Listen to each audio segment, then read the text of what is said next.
This video is for those who suffer from plantar fasciitis, tried a bunch of things already, but they still have remaining pain, stiffness, ache, and discomfort. I'm going to talk about how plantar fasciitis is addressed and treated in Chinese sports and trauma medicine, because it's a bit different from conventional care.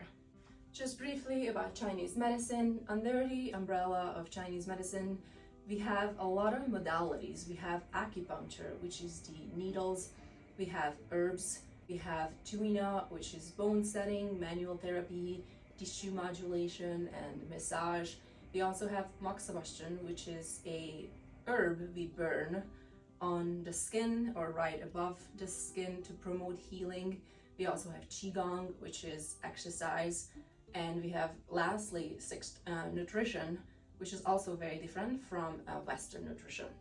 During each session, we usually apply a multi-modality approach depending on what the patient in front of us needs. And today here I'm going to talk about the modalities you can do on your own. So I'm going to address tuina, which is the massage part, herbs, exercises for getting you out of discomfort, and exercises to prevent future flare-ups. For the acupuncture, if you're interested in acupuncture, I suggest you seek help from someone who is specializing in orthopedic and sports.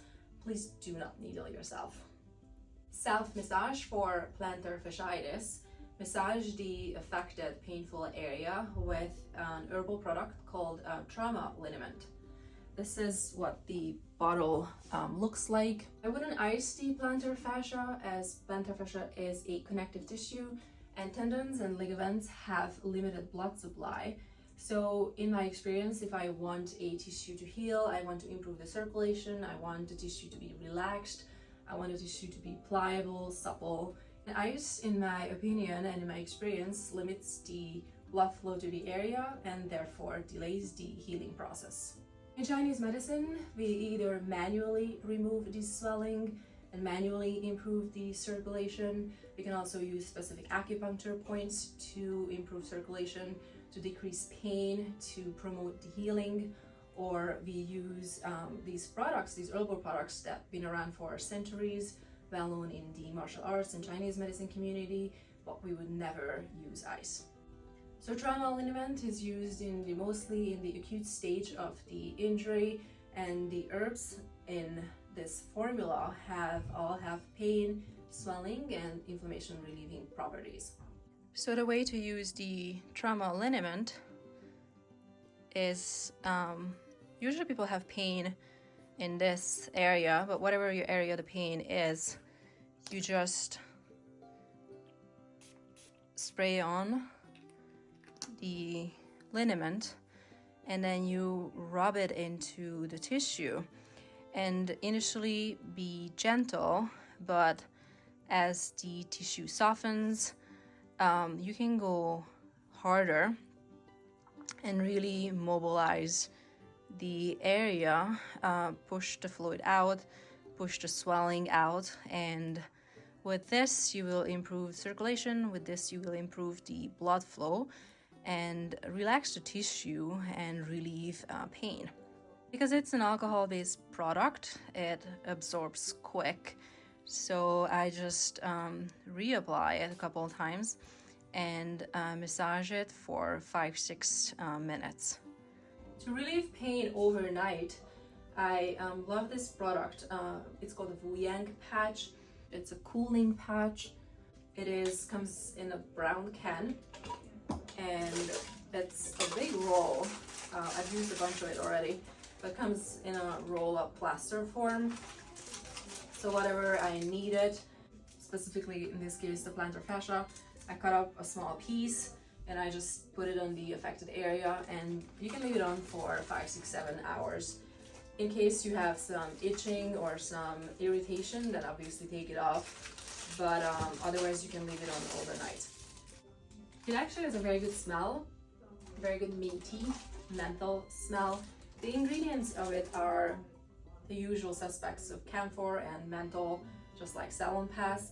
But this one actually, Wu Yang patch actually has herbs in it that have pain and swelling relieving properties. I use this a lot in the clinic.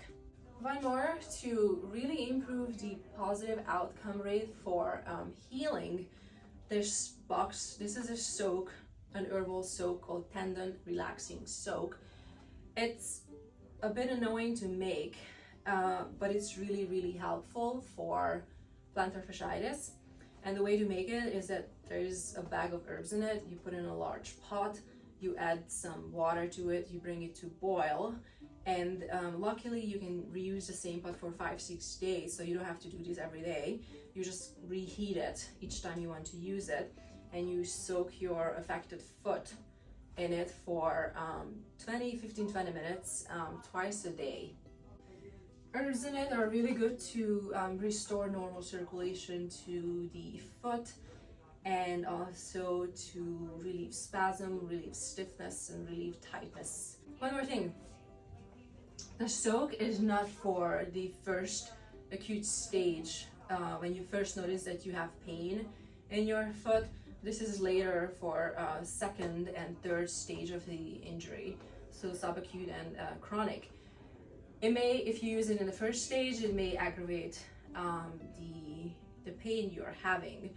So for first stage, use the Wuyang patch overnight or in the morning, or rub it in with the Traumaliniment. First stage, acute stage, subacute, and chronic stage. So where can you get these products? I get them from Cambo downtown, a Chinese medicine pharmacy in New York City, and I will link their website into the description. And if you're wondering, no, I don't get paid for this. I should. But I just believe in these products. I've used them a lot for over 10 years, and they're really good for treating orthopedic and sports injuries. So next, number 3 is the local foot exercises to strengthen and stretch the foot and calf muscles. The self-massage and the herbs enable the tissue to respond better to the exercises, because the areas that we worked on are more pliable, they have better range of motion, and are less in pain. Number 1 is a foam roller exercise. So place your heels on the foam roller and keep contact with the foam roller and roll your foot a couple of times forward and back, and also keep your feet parallel. Number 2 is pointing and flexing the ankles, keeping the feet parallel. Don't let it flare out or turn in. It is to mobilize the ankle joint and also to loosen the calf muscles. Next, we have learning to spread the toes. These look weird and initially feel weird, but it's a very important exercise. The more you practice, the easier it will become. And it's an important one to strengthening these small muscles between the joints and on the bottom of the foot.